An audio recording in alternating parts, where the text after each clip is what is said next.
friends. Hello. Hi, how are you? I hope you guys are having an amazing day today. Hello. Happy Monday. Whenever I say days of the week, I always want it to be like Friday, where it's like you can do something fun. You're like, Friday. But Monday is like Mon-Boo. Start of the week. Okay, so today, first let's start with the most important thing, candle of the day. Today's candle of the day is actually from Anthropologie. It's like one of their fall scents. It actually doesn't have a name. I bought it in store a while back. I love the way it smells. Very fall, nice vibes, beautiful to look at. My new thing has been finding candles that are like the prettiest to look at. For today's video, we are going to be doing a makeup that gives me FOMO. If you don't know what FOMO is the fear of missing out. And this is basically makeup that I want, but for whatever reason, I do not have. It could be that it was limited edition, it could be that it was too expensive, it could be that it's no longer sold, but for whatever reason, I want this makeup, can't have it or won't. It's obviously a choice in a lot of cases, but won't have it and why, and just kind of talk about why I want the products, why I don't have it. And yeah, I thought this could be kind of fun. I feel like also what's interesting about these videos is I've done videos like this before and I've discussed like makeup I really want or makeup I have on a wish list, and it's really funny because I feel like with makeup like this where you like want it for so long that it ends up on a list like this, once you get it, it either really exceeds your expectations or it's a flop. It's kind of one of those like don't meet your heroes moments. Okay, so let's jump right into it. The very first product that I thought of when coming up with this list of things I have FOMO about is the Cleona eyeshadow palettes, specifically the Cleona stained glass eyeshadow palettes, that whole set that is like $400.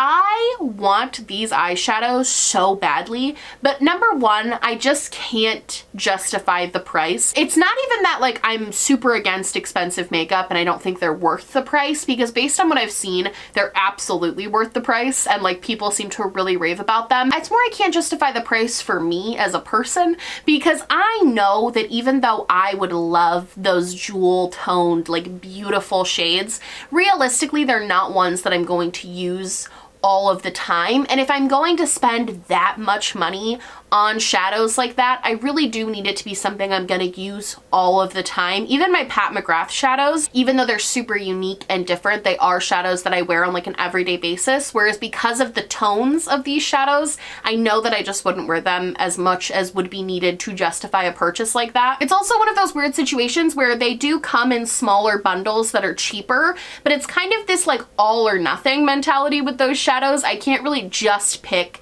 a couple. I might end up doing that eventually once I like really think about it, but to be perfectly honest, I can't really justify picking just a couple of shadows here or there to grab. I really love the whole bundle, the whole aesthetic of that entire stained glass collection. I think it is so beautiful. Every time I see my friends using it on their like YouTube channels, I get so incredibly jealous of them and have such extreme FOMO about these shadows because they look so pretty and stunning. Like, it's obvious that these are gorgeous, beautiful shadows. It's just not something I personally can justify spending the money on for my usage of makeup. Does that make sense? But they're beautiful. And if you would use these every day and you have the money, go buy them.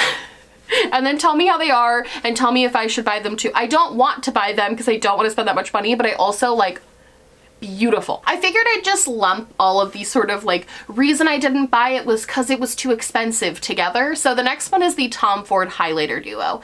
I have thought about buying this so many times. I've put it in my cart so many times. Every Sephora 20% off sale, this sucker goes in my cart and inevitably I take it out. Something about probably my most expensive highlighter, I believe, was under $50. Something about spending $80 and I just cannot wrap my brain around the price. Like, that's really the sole reason I haven't bought this yet. And I get so much FOMO, especially because I'm a big fan of watching like collection and declutter videos. Those are like my all-time favorite videos to watch. I watch them when I go to bed almost every night. Whenever I see somebody have those freaking highlighter duos, the Tom Ford highlighter duos, I get so much FOMO. I'm like, is it good? How does it swatch? What are the shades like? I think the thing about it is this is probably one of those ones where it's like a don't meet your heroes moment, because I bought the stupid Tom Ford bronzer after like lusting after it for so long, the $100 bronzer, and that's probably the biggest makeup regret I have, is buying that. Not because it's bad, it's just not worth $100, and you're gonna be hard pressed to find something that is is worth $100 that's a bronzer when I have like the butter bronzer that's just as good. I think it's kind of the same thing with this duo. It's like, do I like it? Yes. Is it beautiful? Yes. All of the above, like all the reasons I lust after it. But I think at the end of the day, it's kind of one of those moments to like check myself and be like, would you be as interested in this particular duo with these colors if this product was $40? And the answer is no. I probably wouldn't be as interested in it if it didn't have such a high price tag and it was so out of reach and like unattainable. I think there is something to be said about just because it has a luxury name attached to it makes me want it more. And that's something I especially have been trying to work on as an adult, because I feel like I definitely fall for that trap of like, oh, it's something that has that name attached to it, so I should want it and lust after it. And I'm trying to work on that. So this is definitely one that I know I would eventually regret, but that doesn't mean I don't think about it, and that doesn't mean if you have it, I'm not jealous of you, because I am. Next we have the Pat McGrath base products, and this goes for the whole base collection she put out. I believe it was last year, but honestly this year has been so long, it could have been last month for all I know. But she came out with a foundation, a primer, and a powder. I'm not super pressed about the powder. It's not a pressed powder, it's a loose powder. Are you stupid?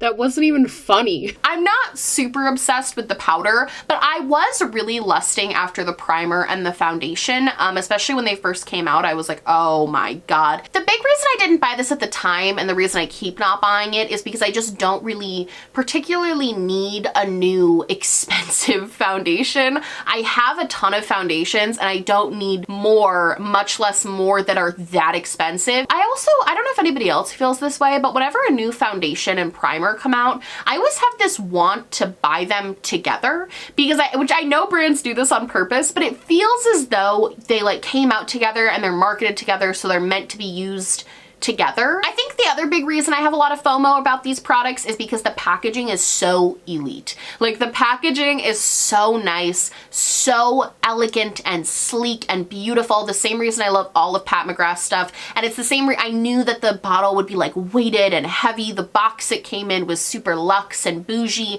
And so I think I wanted more than I wanted the foundation. I think I wanted like the experience of buying it. And so that's ultimately why I didn't get it and why I won't get it, because I feel like I kind of recognize that. However, I know specifically Teresa had this, and I remember watching her review and being just incredibly jealous of her. It looks so pretty. Everything about it is pretty. Do you have a video coming tonight? It's coming tomorrow. I'm filming it right now. Do you want to say hi to the people? What? You want to say hi? I'm filming literally right now. Do you want to say hello? No, it's okay. You don't want to say hi? What's the video? It's makeup that gives me FOMO. Oh, cool. So this one you can kind of get, but you also can't, and that's the reason I haven't bought it. The Bite Beauty Agave Lip Mask. So all of my friends at one point in time were like absolutely raving about this Bite Beauty Agave Lip Mask, and I was super interested in it. However, Bite up and changed their formula on the lip mask, and I don't know why. Based on what my friends have told me, including like Abby used to freaking love the old one. Abby told me it's so much different now and it's just not nearly as good. So I have FOMO for a product that not only is it like, oh, they don't make it anymore, it literally just doesn't exist anymore, because I want the Bite lip mask in the formula that people loved it at, not this new one. So this one's kind of a weird one because I feel like people don't really have this one anymore, but I have FOMO for the people that got to experience it, because I never did. The next thing I have extreme FOMO over is Charlotte Tilbury eyeshadow palettes. Pick an eyeshadow palette, especially the longer ones, not necessarily the quads. Pick one of the long palettes, it doesn't matter, they all look very similar. I have FOMO about those. I don't need these, and that's the real reason I don't buy them. I don't need them, and they are expensive, they're $75. I don't need these palettes, and I frankly, like, the colors are all so similar in all of them that I feel like if you own one, you own them all. But the problem with that is the colors in all of them are my color schemes. They're the neutrals and the pinks and the nudes and just really, really basic looking shadows. And I also love the way that they're grouped together in kind of like quads or trios, make creating a look super easy. The palettes are super user friendly and I love that, but I don't need them. While I've heard the formula is really good, I've personally had so many hit or miss products from Charlotte Tilbury that I'm a little bit jaded. Like, I really, really loved the bronzer. I'm obsessed with the Hollywood Flawless filter. I love that product, but I really hated the Bar of Gold highlighting palette. I really hated the Bronze and Glow palette. So I've had really hit or miss results, and that makes me really not super inclined to buy from the brand, especially a $75 eyeshadow palette filled with colors that I already have. But I watch the reviews and I just get this feeling of jealousy of like, I feel like I'm missing something. I feel like with Charlotte Tilbury especially,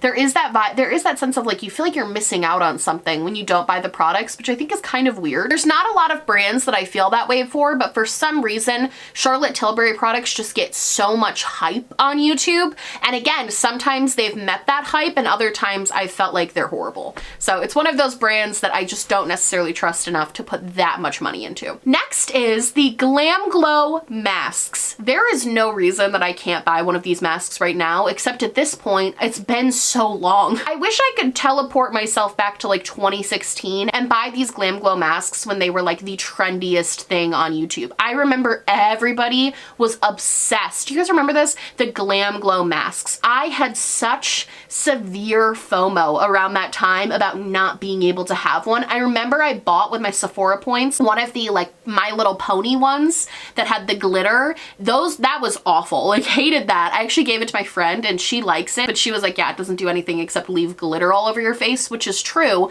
And I never got one since that. I never got to enjoy the love and experience of having one of those GlamGlow mud masks. And especially now that I know there are so many brands that create really cool and nice masks for so much cheaper than the GlamGlow ones, I don't really need to go out and buy those. But at the time, especially, like a nostalgic FOMO moment, I had so much jealousy over the girls that got to do the like mask me anything, and it was like an adorable GlamGlow face mask. Everything about those were perfect. The packaging was so cute. They came in adorable colors. I remember at one point they had this like Ferris wheel of masks that they were sending people.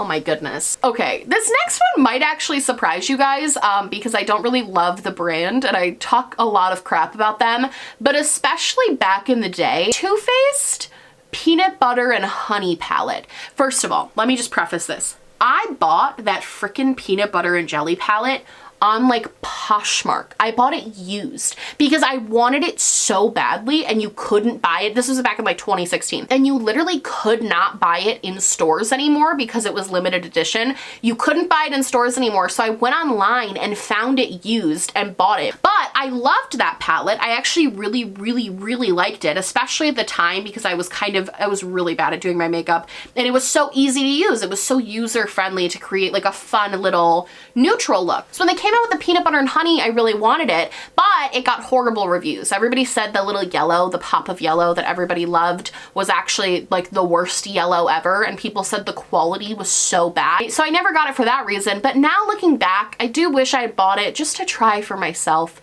just to know, just to put it all to rest. I kind of feel a sense of FOMO about all of the Too Faced little 9-pan tin palettes. I know they don't make them anymore and they don't really sell them anymore, but I remember I used to just have an obsession with those because they were so adorable looking. They were so aesthetically pleasing. I remember watching makeup YouTubers who had all of them and they looked so cute in the drawer, especially the little macaroon one. Like they were so adorable and I wanted them so bad and I just never got them. It was before my time. It was before my time. Probably a really good thing they actually don't sell those anymore, honestly, because I really, my nostalgia would have gotten me and I would have bought a lot of them when I didn't need them. Kind of like Too Faced walked so ColourPop could run with those small little palettes. Speaking of palettes that were limited edition that I wanted really badly and then didn't buy and have a lot of regret about, the NARS Loaded Eyeshadow Palette. It was so silly that I didn't just go ahead and buy this palette for myself because in my head, I overthought it way too much. In my head, I was like, Hannah, it's just another neutral palette. Like, you don't need another neutral palette. Just because it's NARS, like, you don't need it. But I loved everything about this. I loved the color story. I loved the pop of mustard. I thought it was so fun. I actually loved the packaging. I loved how compact it was. It would be really easy to travel with or move around with. And I watched videos about it and I loved the way that it performed. I had like a deep love for this palette and I kept going back and forth on if I should actually buy it or not. And I ended up not doing it. And then when I did want too. I was too late.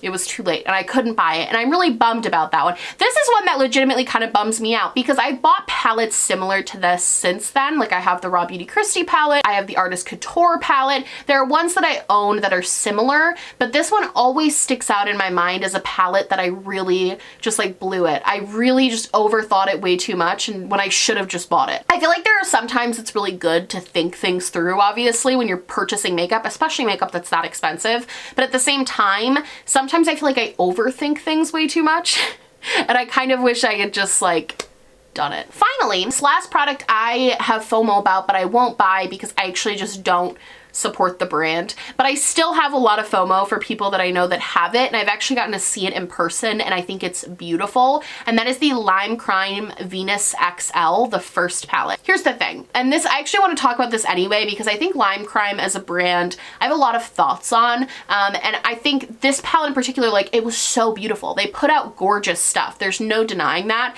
but they have just been so shady about Doe Deer in the first place. At first it was, well, she's just on the board, she doesn't have anything to do with the brand, and I still was like, don't really feel good about that. And then it was she's off the board, and I was like, oh, okay, and I started wanting to get into the brand again. And then I recently found out that she still is a shareholder, so even though she's not on the board, she still is connected to the brand, and I just find that really deceiving. I find it deceiving to make all of these statements when you know that people aren't buying from you because of a particular person, to make it seem like that person is no longer involved when they very much are.